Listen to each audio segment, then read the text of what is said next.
देखो बच्चों, हम आपको आज 10th क्लास साइंस का पहला चैप्टर रासायनिक अभिक्रियाएं एवं समीकरण पढ़ाएंगे। सबसे पहले हमें इस चैप्टर को पढ़ने से पहले रासायनिक अभिक्रियाओं के बारे में पता होनी चाहिए कि रासायनिक अभिक्रिया क्या होती है। तो सबसे पहले हमें रासायनिक अभिक्रिया समझना होगा। रासायनिक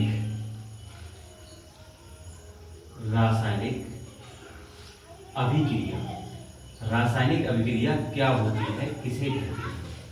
तो रासायनिक अभिक्रिया को इंग्लिश में कहते हैं केमिकल रिएक्शन। इंग्लिश में केमिकल रिएक्शन बोलते हैं इंग्लिश में। तो रासायनिक अभिक्रिया क्या होती है? देखो, रासायनिक अभिक्रिया से मतलब होता है कि जब दो या दो से अधिक पदार्थ, ये तुम्हारे पदार्थ हैं, तो दो या दो से अधिक पदार्थ जब ये आपस में मिलेंगे, ठीक है, जब ये आपस में मिलेंगे तो कोई एक नया पदार्थ बनेगा।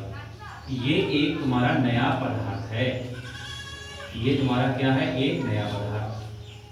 तो दो या दो से अधिक कोई पदार्थ हैं जो आपस में क्रिया करके एक नया पदार्थ बनाएंगे। तो इस प्रक्रिया को, जो ये प्रक्रिया है, जो मिलने की प्रक्रिया है, उस प्रक्रिया को हम ये कहेंगे रासायनिक अभिक्रिया। ठीक है, रासायनिक अभिक्रिया क्या होती है? जब दो या दो से अधिक नए पदार्थ आपस में क्रिया करके एक नया पदार्थ बनाएंगे, तो इस प्रक्रिया को रासायनिक अभिक्रिया कहते हैं। जैसे और भी बहुत सारे एग्जाम्पल आप ले सकते हैं। तो ये जो पदार्थ हैं, जो मिले हुए जो पदार्थ उन्हें मिलाए हैं, उन्हें कहते हैं अभिकारक। ये ध्यान रखना तुम्हें, उन्हें कहते हैं अभिकारक। और जो पदार्थ बना है उसे कहते हैं उत्पाद। तो हम रासायनिक अभिक्रिया को ये भी कह सकते हैं कि बे अभिक्रियाएं, हम इस तरह से शॉर्ट में भी परिभाषा ले सकते हैं। बे अभिक्रियाएं जिनमें अभिकारक के अणु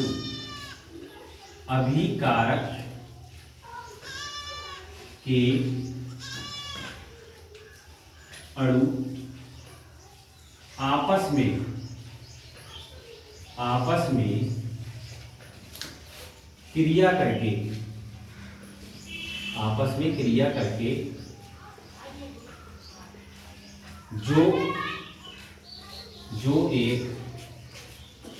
जो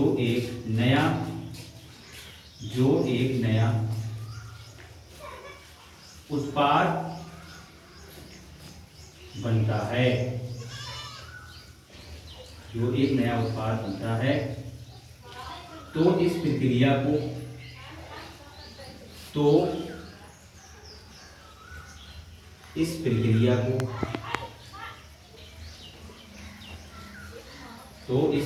को रासायनिक अभिक्रिया कहते हैं। रासायनिक अभिक्रिया कहते हैं।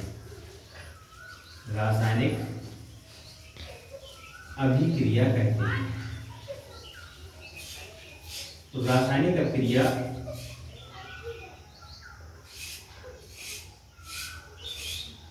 कहते हैं। तो ये रासायनिक अभिक्रिया की एक सरल सी डेफिनेशन है। इसमें कोई आप एग्जाम्पल ले सकते हैं। जैसे फॉर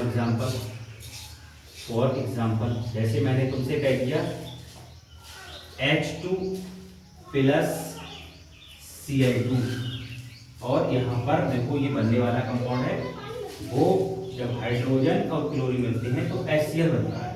तो यहाँ पर दो अणु हैं, यहाँ पे दो अणु लगा देंगे, तो ये तुम्हारा इधर वाला जो पोर्शन है उसे कहेंगे अभिकारक।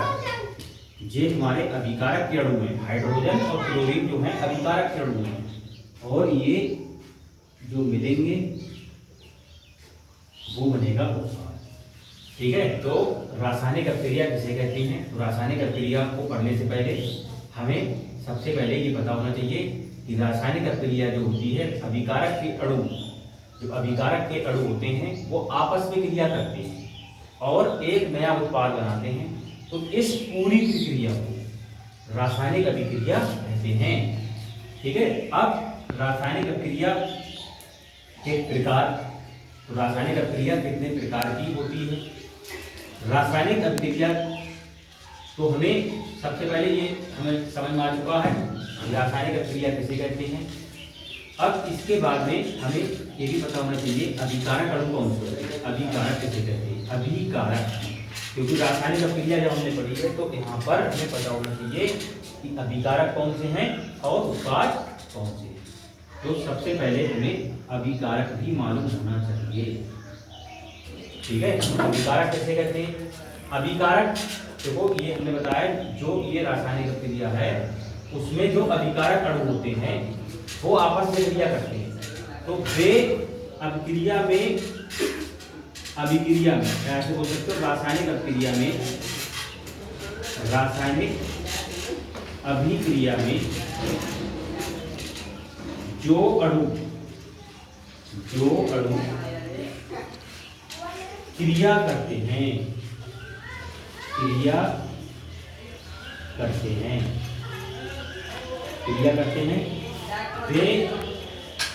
वे अणु अभिकारक अणु कहलाते हैं। अभिकारक अणु कहलाते हैं।